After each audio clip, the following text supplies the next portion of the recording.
Hey guys, welcome back to my channel, and on today's episode I'm going to show you my journey through Havasupai and seeing all of the waterfalls that they have to offer.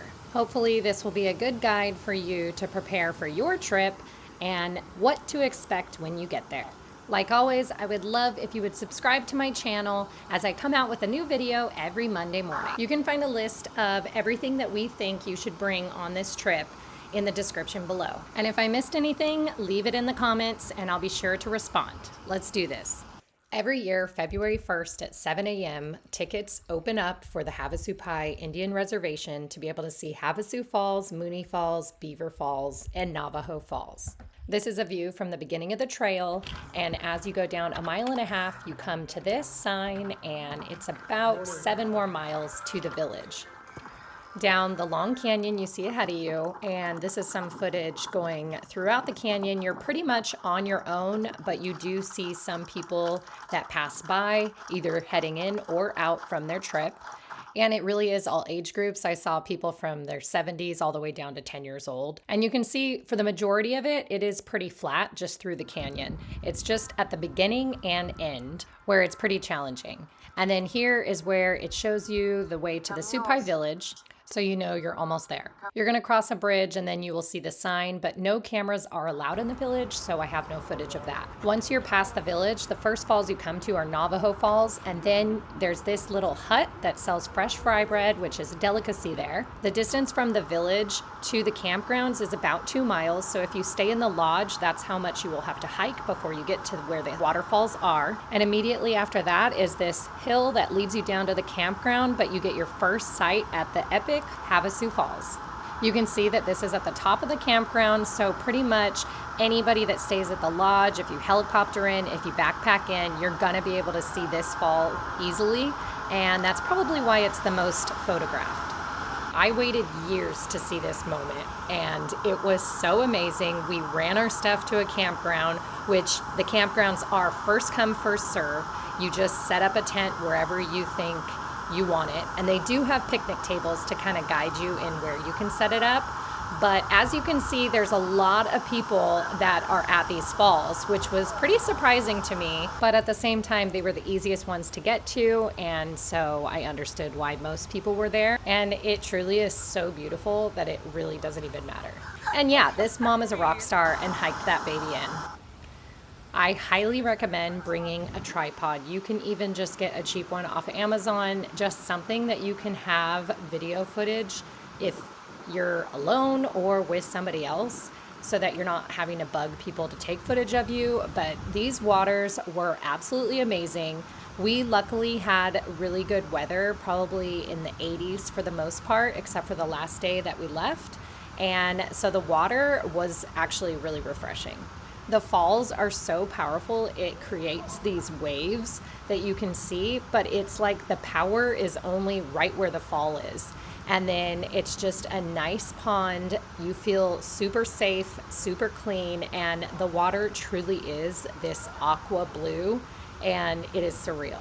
Because this falls is the closest one to the campground, we saw many people that would take their camp suds and go take their showers in the little pools that are just to the left of this, where the water is literally like a bathtub. And I mean bathtub as in calm, not hot. And then after this, we went back to the campgrounds, and here is a little entrance to them. So you can kind of see it's just a dirt trail that goes along the creek, and there's campsites to the left and to the right. You can see this is a pretty good spot right on the water, and there's some up against the mountain over here as well.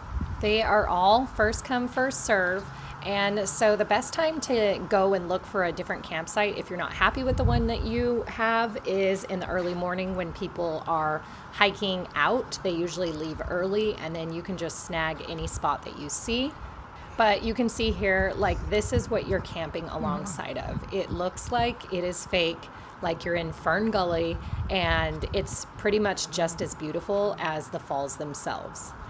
I do wish that we brought was a hammock, because so many people will string hammocks up to sleep, and it would have been super nice to have. Have the same sign. This is Fern Springs. So this is the natural water spring that you can fill up all your drinking water.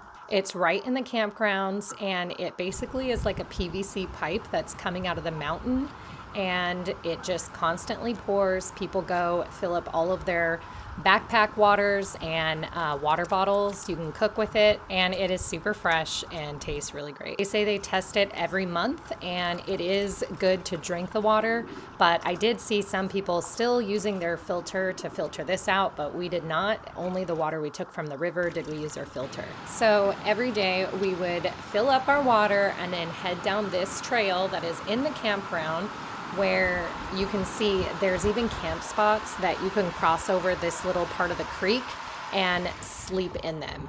It is so beautiful, but we started our hike out towards Mooney Falls, and this is kind of coming off of the campgrounds on the back end, and it is literally just past the third bathroom. You come to the sign that says Mooney Falls, and it pretty much is just like a cliff drop off.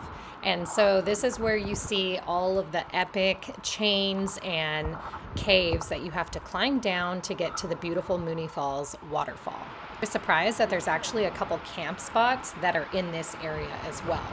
So here you can see the start of the chains, and as you wrap around this first part of the mountain, you get your first glimpse of the powerful Mooney Falls. It straight up looks like areas out of Mars. There's so many caves and deep red colors. It is absolutely gorgeous, and you are literally perched on top of the mountain looking at the falls, so it makes it super epic. And then once you get to this little lookout spot, you're going to come across a sign, and that sign is pretty much just a warning telling you to go at your own risk. So then as you go, you're going to come across this little tiny hole that looks way scarier than it is, but it has these literal step formations throughout the beginning of this cave that you have to descend down. And once you get to the very back of this, you will see that it's bright and you can just turn the corner and see light again. So it's not as scary as it seems, but it's crazy how absolutely quiet it is when you're in there. Once you get through the first tunnel, then you're going to come to this little landing that you can see another really great view of Mooney Falls. There's a chain fence to kind of help protect you from falling, but there is another warning sign yet again telling you to do this hike at your own risk. It's another epic view, but then you go down another cave, and this is the last one before you get to the last landing where the chains are going to help you descend down the wall. They tell you to bring gloves in order to get down the chains at Mooney Falls because you can just feel the mist coming off the waterfall. But as you can see here, everybody leaves piles of gloves. So if you don't have any, odds are they will be there. We brought our own, so we put those on at this point and left our walking sticks and hoped for the best that they would be here when we got back. And spoiler alert, they were. But at this point, I could not really videotape any of the descent because it just wasn't safe and I didn't bring a GoPro. So I think I have just one little section. You can see here, it is straight down, and this is at the very bottom. You have this last bit of a ladder, and you can see how heavy the mist is coming down, so it makes it super slippery. But we did it, and it was amazing. Wow. That was So cool. That was kind of scary, right? Yeah, a little bit. A little intimidating. That was epic. And if you're not a climber and you have any fear of heights, Don't do it. that's scary. That's how wet it is just from the mist on the waterfall.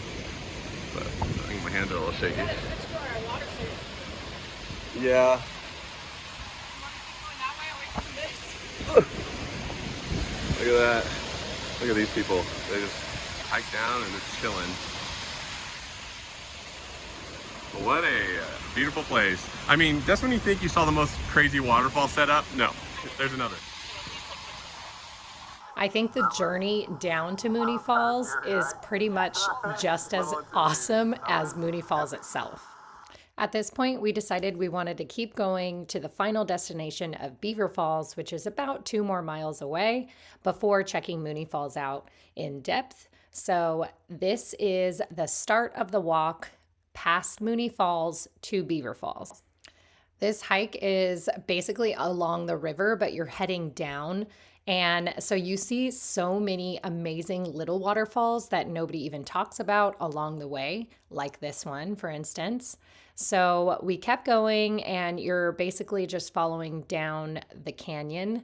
And there's little tiny markers in some spots where it gets a little confusing, like these rocks, to make sure that you stay on the correct course. But basically, just keep following the river and you will make it to the falls. So here you can see we finally came across an area that we were going to have to cross the river. It is so important to bring either some sort of water shoe or water sandal so that you don't get your hiking boots all wet for this truck up to the waterfalls. But these are some of the little falls nobody talks about that you can see on your way. It is so nice when it's hot out that you get to go in these waters. They're super calm just at the base of the waterfalls, and be sure to have some sort of protection for the slippery or sharp rocks that might be in there. But overall, it was fairly easy to cross. I think the only dangerous part is during monsoon times.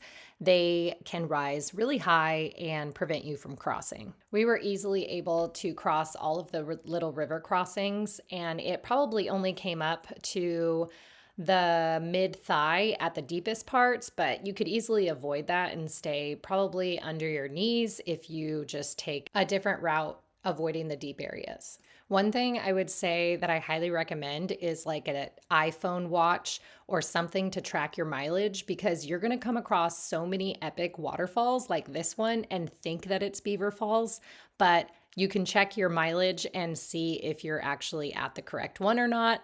And as you'll see later on in this video, when you get there, there will be a sign telling you so. But this is another little river crossing that we had to do, and we just went a little farther up, and you can see it was super shallow. And then this next part, after you come out of this river crossing, it is so crazy. It opens up into the canyon where ivy is just everywhere. It's like each little section has its own ecosystem, and the different views that you get are just mind-blowing. So we'll zoom through all of this, but as you can see, most of this hike is pretty flat. You just follow the trail, and then you start coming out and eventually start going up. You will come across this little makeshift plywood bridge that you have to go across, which it's actually pretty steep down there, but there was no water. And surprisingly, I really didn't see any rodents or anything at all in Havasupai. The one thing we did see, and Chad thought possibly it was dead because it did not move, was this ram, which you'll see it does move, and it was real. We saw a bunch of them coming back, but luckily they were far enough away where I wasn't too scared. After our last river crossing right here, where I took a deeper route because it felt good, we started finding ladders that head up towards Beaver Falls. So this is the first one. It's pretty short, but you get into all of these little rock formations, and they have really good grip on them as well. And they also look like bears tried to escape. It's kind of odd. That is so weird.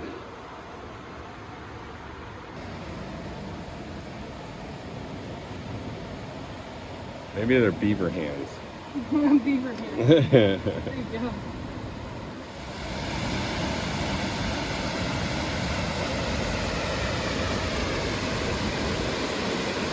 Ridiculous.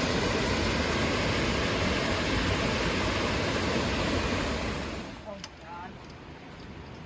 It looks like you might want to film that too. It looks like we're going to have to walk on something. Where are we? Pirates of the Caribbean? Oh, this is the bridge that they talk about.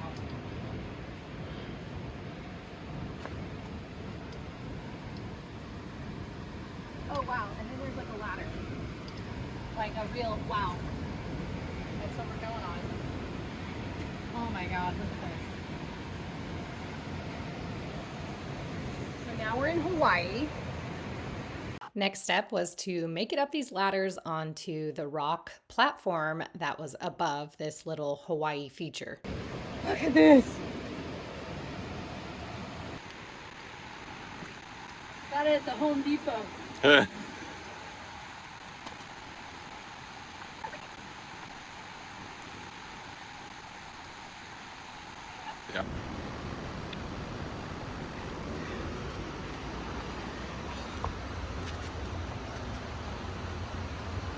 Okay.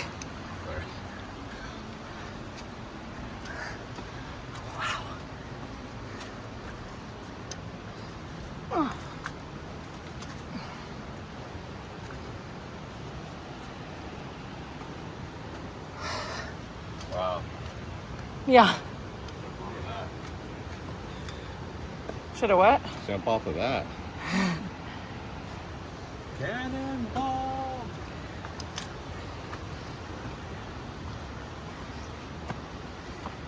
I know we're on the right track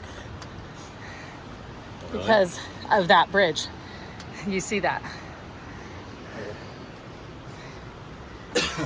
So cool how they do this.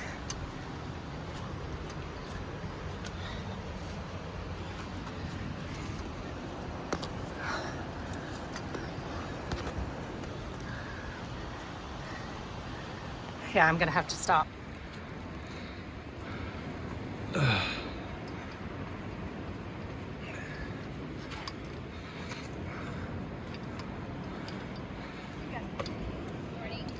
Good morning.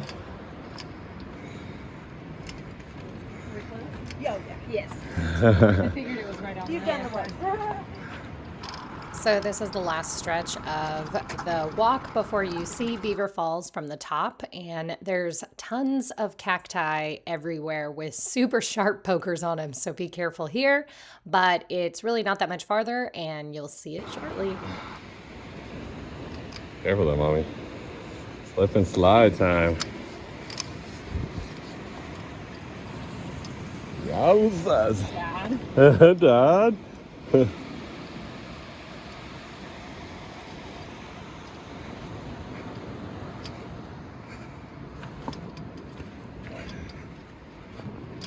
Descending. I want to see him. I want to see him.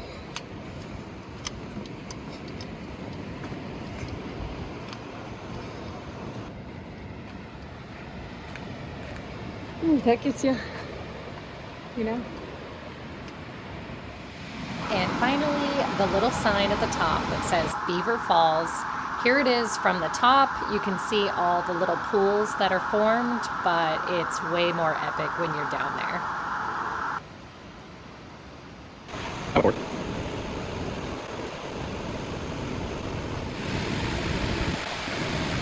What are you doing?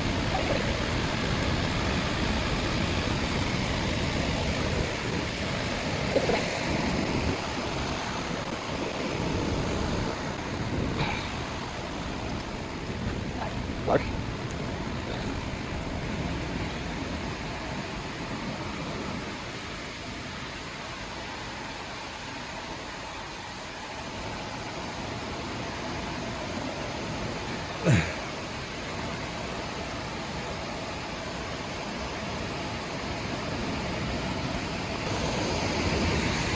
Ooh, there it is.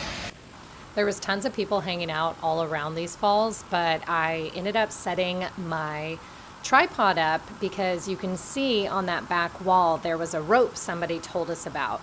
So me and Chad somehow managed to swim against this current, which was actually pretty hard on the right-hand side. Here we are. And you can kind of scale up the side of the mountain using that rope to get to the very top of the falls where nobody was at. So it was really cool, kind of scary. I would say even more scary than Mooney Falls, because this portion where we are right now to the top of the falls was very scary and you were holding on to nothing. So I didn't like it, but it was definitely worth it. So go ahead and do that if you get the chance.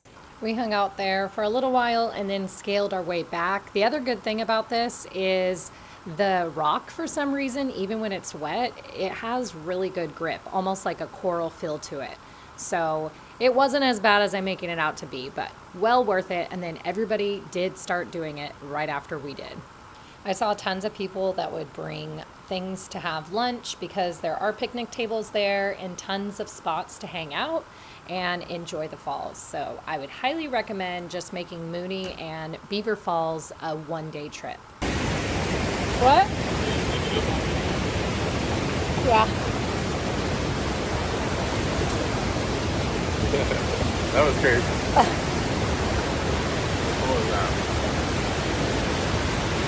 Yeah, let's go get some more.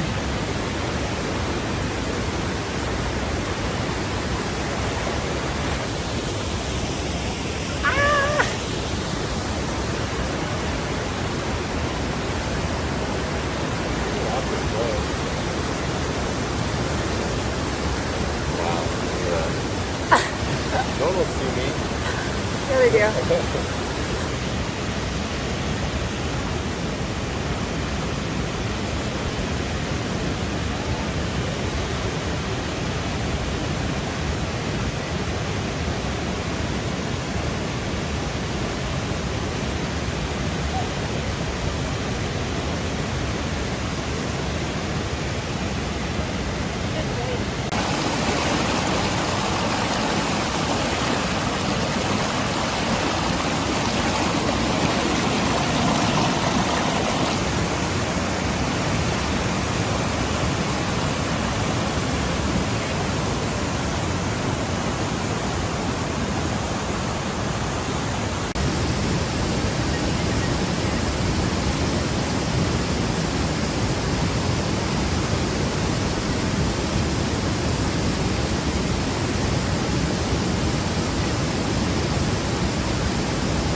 That looks so epic.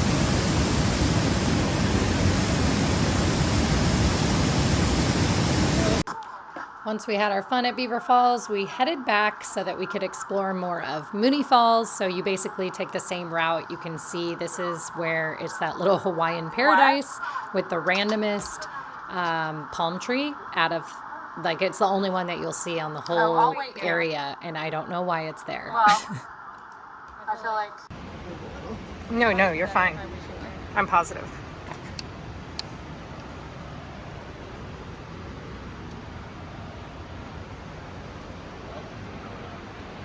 You can see here also they have a bunch of different picnic tables along the trails that you can eat at or stop.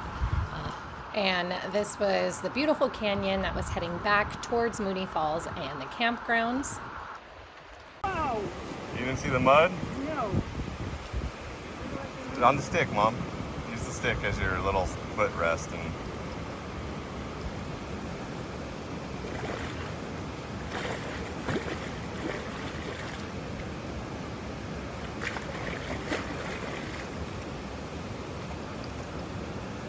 Is that it?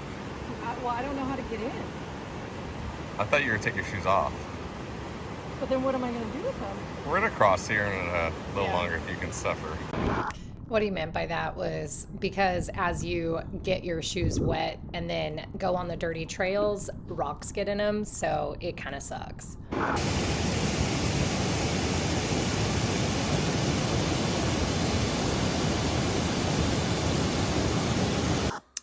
And then we finally made it back to Mooney Falls, which you can see here. So we're coming up the back trail and the falls are here. Made it back down this little rocky trail and it is so crazy. Every time you see this, your mind is blown, but it looks like a scene out of Jurassic Park.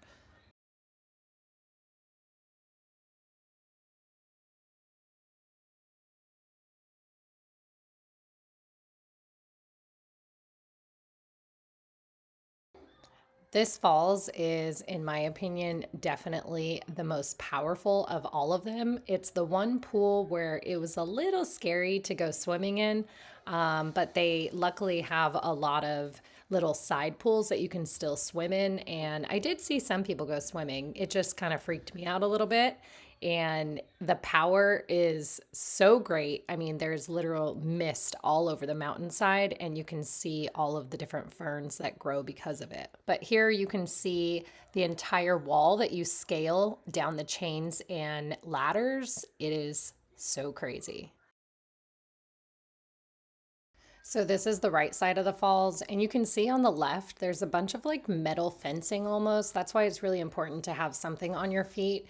I'm not sure if they made this so that it would create these dams, but it was kind of sketch going over there. And then on this far left side, it was much calmer. That's a picnic table that must have gotten washed away on one of the storms, but it's kind of cool just rotting away in the water there. But these pool areas were easily able to be swam in, but they were not that deep either.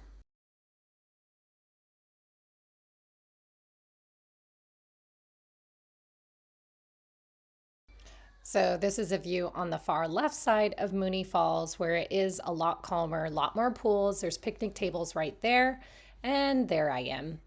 But you can see how crazy powerful it is over there.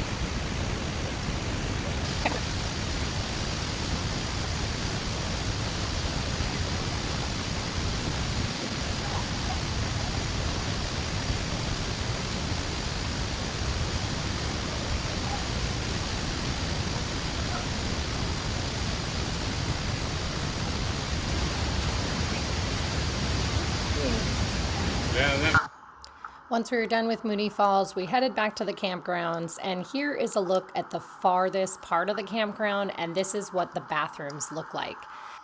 This is the third one, which we were told was the cleanest because it's the farthest for people to get to, but they are quite nasty. So do not be surprised if you would rather just go to the bathroom outside, which I thought that that was the only option. They are apparently composting toilets, and they're up these stairs on the second floor. There's 3 in each, and I believe there's a total of 3 different bathrooms throughout the campgrounds. Here you can see how a ton of people will just string hammocks up and then always have like a bear sack or Kevlar to be able to hang all of your trash and food up in the tree for rodents, even though I swear I literally saw 2 squirrels the entire trip that I was there. But apparently there are a lot of rodents. I was lucky enough to not run into them. The number one thing that I did see were caterpillars. We went September 29th through October 2nd, and the amount of caterpillars, it was unreal. They were falling from the trees. They were everywhere. You could not have them not climb all over you. I'm sure this is probably typical for this time of year, but I never knew that this was even an issue or something that would happen, and it was our biggest issue that we had while we were staying. But you can see it is actually very populated. There are a lot of people throughout the campgrounds. You don't feel like you're alone at all, and it was kind of surprising because it's actually kind of a touristy spot. Here's the second bathroom, so you can see they're kind of spaced throughout. And this was probably my favorite part of the campgrounds. We camped just above this, but it literally looks like Fern Gully. It is so beautiful. It is shallow, and people can walk across right there, and there's actual campsites on the water there. Our campsite is just past this little river crossing that I think was an old park bench. And then as you loop around this last corner, there's our camp spot straight ahead. And you can actually see people are walking by behind our camp spot because there's a little bridge that took you to another set of camping spots on the other side of the river. But here's our setup, pretty simple, just a little tent, sleeping bags, and our backpacks with our food. And here you can see the little river crossing and these camp spots over on the other side. So every day when we cooked, we would just take water straight from the river.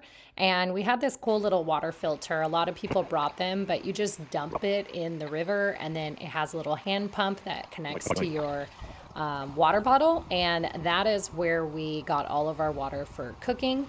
The water we used for drinking, we did just take from Fern Springs.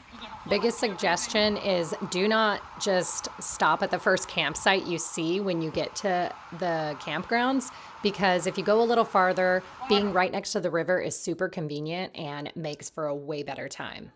So here you can see we're having dinner, and basically you have a little jet fuel thing and your pot.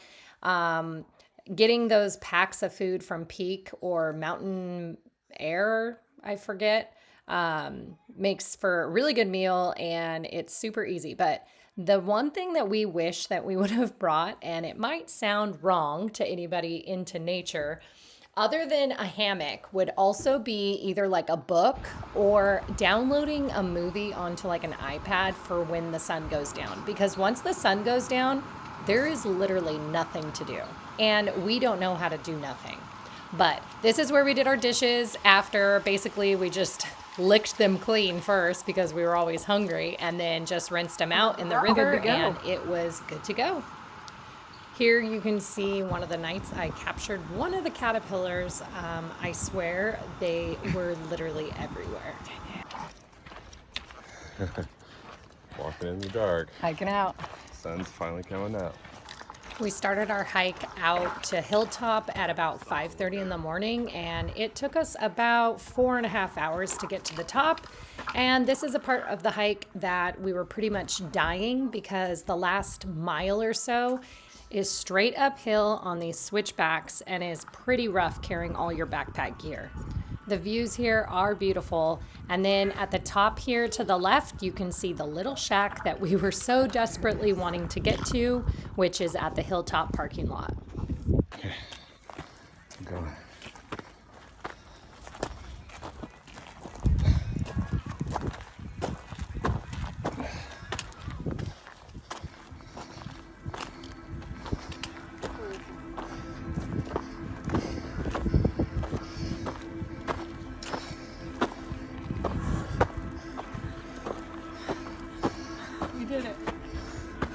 I'm not gonna say that until I get up this hill.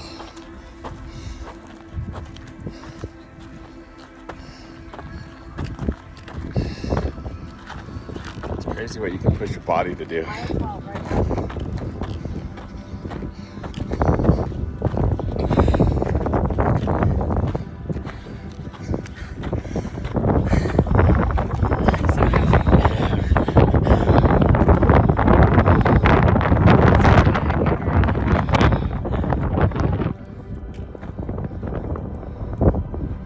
See you later. If you're wondering what we did to celebrate, we got a hotel room, spa-like treatment, pizza, and beer. Worth it. Thanks for watching, and we'll see you next week. Like always, please subscribe, like, comment, and share.